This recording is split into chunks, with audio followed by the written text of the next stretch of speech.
ভিডিওটি ডিলিট হওয়ার আগে একবার ভিডিওটিকে সেভ করে নাও, কারণ আমি এখন যেটা বলতে চলেছি সেটা এতদিন আমাদের কাছ থেকে লুকিয়ে রাখা হয়েছিল। আচ্ছা বলো তো, করোনা ভাইরাস মানে যে ভাইরাস আমাদেরকে 3 বছর পিছিয়ে দিয়েছে, যে ভাইরাস আমাদের কাছ থেকে আমাদের প্রিয় মানুষদের কেড়ে নিয়েছে, যে ভাইরাস এই পুরো দুনিয়াতে লকডাউন করিয়েছিল, এবার বলো তো সেই করোনা ভাইরাস কোন দেশ থেকে ছড়িয়েছিল?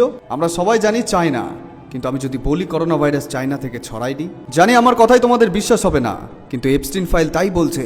যদিও এর কোনো পাকাপোক্ত প্রমাণ এখনো সামনে আসেনি, তবু করোনা ভাইরাস ছড়াতে এবং করোনা ভাইরাসের ভ্যাকসিন বানাতে যত ফান্ডিং এর দরকার পড়েছিল সেই সব ফান্ডিং করেছিল বিল গেটস।